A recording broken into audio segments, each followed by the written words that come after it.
Hi guys, I'm Alex Holmstrom, and this is the Alex at Bat podcast. And we got Jason Holmstrom on the show today once again. And today, when it comes to anything to do with athletics, highlights, big plays, current or throwback news, we will always be at bat. In today's episode, we are gonna do our conference championships reactions. Starting off, next up. So first up, go Birds. The Eagles, I wouldn't say pulled off an upset necessarily, because I think that a lot of people obviously had them as favorites going into the game. There was definitely some trepidation, though, when it came to Brock Purdy, who was seen as a pretty formidable foe. Coming in, what did he win? 8 games in a row, 9 games in a row as a quarterback? I believe between one of those two, 8 or 9 wins. But pretty much, just to say this, he came undefeated. After that Eagles win, that changed. Yeah, the Eagles definitely took it to him in more ways than one. So I guess some noteworthy things that went on in the game. Obviously, one of the big ones early on was that, I don't know what it was, like a 32-yarder to Devontae Smith down the right sideline. Yeah. Amazing catch. And then he real quickly gets everybody back in the huddle, and then they go to the next play, seal the deal so that the Chiefs can't, or excuse me, the 49ers, thank you. The 49ers can't call or can't throw a flag on it and dispute it. Yeah, so on that play, it was around inside the 10-yard line. It was like 1st and goal, and I definitely think that was a smart move to do. Because if you don't challenge it in time, or if the offense can't get back in time, the referees don't have time to review it. So I definitely feel like they made the smart decision, and they don't have to deal with the overturn or them calling it incomplete pass. I definitely feel like a lot of teams do that now. I think a lot of teams do it. When they know what they're doing in those situations, you call the no huddle, pretty much a no huddle offense. That's exactly what they did. I think they sort of did like the same play, just so that the refs don't try to overturn it. And yeah, that was pretty much it on that play. And of course, they had that great run to Miles Sanders that turned out to be a touchdown. Yeah, I guess the one thing that I noticed about it was a lot of people, whether it were fans, opposing fans, or opposing players, they look at it like, oh, that's cheating, or that's like luck or whatever. But in my eyes, that's a good football IQ, knowing where you're at, knowing your surroundings, knowing, where you're at and what's going on within the context of that game, within that play. I think it was a super smart play, especially on the part of Devontae Smith, because, nobody knew better whether or not he was in bounds or not, and clearly he knew he wasn't, so that's why I did the hurry up. What were some other things? Oh, and then I will say this. It felt like after that touchdown, the Birds just kind of started sitting back, and Purdy started getting fired up, and there was a touchdown. I can't even remember the play for the first touchdown. For the 49ers? For the 49ers. It was like where Christian McCaffrey ran guys over into the end zone. Dude, that's right. Yeah, he steamrolled the Eagles, and that touchdown run was indicative of the way that I thought that game was actually going to go there for a minute, because I thought, oh, okay, they're getting fired up. They're going to just start knocking Eagles players down, just like McCaffrey did on his way through to that touchdown. And in a way, I think I told you during the game, good. I'm glad they scored that touchdown, because now they got to get the Birds fired up. And I definitely agree. And then they kept on scoring for the rest of the day. It was like 7-31. I know they didn't score on every possession, but it was definitely a harder game for the 49ers to win. 7:38, wasn't it? 7:31, and it was just harder for them to win towards the end of that game. Once it was the fourth quarter, and they still weren't scoring. And I could definitely tell once Brock Purdy came back in, that injury slowed him up. He really could not throw the ball like a deep ball. All he could really do is throw short passes, and that's why I think that could have been definitely the turning point of the game.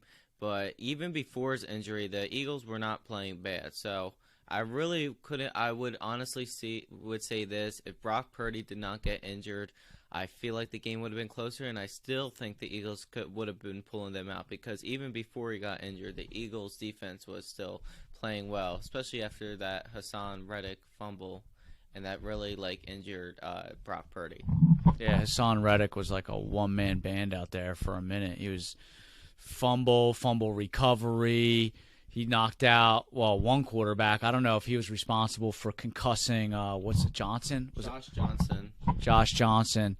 But, yeah, they were just tearing the quarterbacks up to the point where I think they had McCaffrey in there for a wildcat quarterback situation there for a couple plays, which I kind of was thinking, man, I don't know if it was like a helmet thing that was going on where they couldn't quite get the play calling to McCaffrey, and that's why they didn't keep going with him. But I was kind of surprised they let Purdy back in at all, considering his injuries are apparently pretty substantial. My sources tell me that that he's going to be facing a surgery and 6 months recovery time, and that there's a real possibility that he might not be returning to football at all. Like, that could actually happen. My sources being my wife, actually. She told me right before this podcast.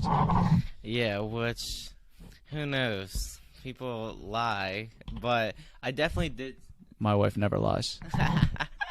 I definitely saw. I know he had some like thing where they say it could be silent for the next 6 to 8 months. That part is true. I don't know. I don't think it'll knock him out for the rest of his career. I know elbow injuries could be serious. They honestly could, possibly change the way how you play, just like all injuries can. But I honestly can't. It would be hard to say this already. Like, I can't see Brock Purdy like playing bad next year due to that right elbow injury. But I definitely think that it's going to take time because every year an offense is different in some way. Yeah, no, I totally agree. It does kind of depend on the weapons that he has around him. I will say after he went down, you could tell the tempo of the entire team kind of changed. It was hard to tell for me at one point whether it was the Niners felt desperate and that's why they were getting all of those penalties called against them, or whether it was just bad calling by the referees. But honestly, it made me feel like I was at my job where I teach children, and sometimes you see a group of kids that are just like they just can't get out of their own way. Like, they can't even help themselves. They're just getting in trouble almost on purpose. And that's what I felt like I was watching when I was watching the 49ers yesterday. Like, they just couldn't get out of their own way. They were almost getting penalties on purpose. They were mad and they just wanted to hurt people. And that was it. They're like, it felt like, I can't imagine, because Shanahan's such a class act. And I can't imagine like he was going to put up with that nonsense. And I have to imagine some of it was a mix of just frustration, not actual anger. And some of it was just the way that the way that the game was being officiated. But man, there was like, I think it was like 3 plays in a row, 3 calls in a row, holding, unnecessary roughness. I mean, they're just play after play after play. Yeah, roughing the kicker. Oh yeah, and then all these other things. So actually, towards the end of the game, I saw the left tackle on the 49ers, Trent Williams, straight up choked a guy who's literally a safety. And I'm telling you, safeties are not the same size as the offensive linemen. And he just looked like a child compared to that man. That is definitely, I gotta agree with that. He definitely looked like he just came up, choked the guy on the back of his neck, and then straight up, I think he slammed him. I don't know. You put him in a grown man timeout. Pretty much, and they both got disqualified for it. But I'm telling you, like just play after play, like they were frustrated, and then just it really didn't help matters of fact, and just really didn't help them at all, that fights. And then who knows like how that could affect his like future or anything like that. Yeah, that's a good point because I was talking to somebody today at work and we were talking about how stupid that was, especially when you look at Wallace. I mean, what if they had gotten suspended? What if he got suspended? The next game is what? It's not just any other game. It's the Super It's the Bowl. freaking Super Bowl, man. Like, you're gonna not play the Super Bowl because you got tossed to the ground and then you got hurt. Your feelings got hurt, so you stood up and threw a punch at a man that would, take your life easily in about 3.2 seconds. So, yeah, it was a little silly, but, tensions were high, obviously. The Niners had nothing left to lose, which is a scary thing. But it all worked out in the end. The Birds went on to win. I do want to kind of get over to the other game, Bengals versus Chiefs.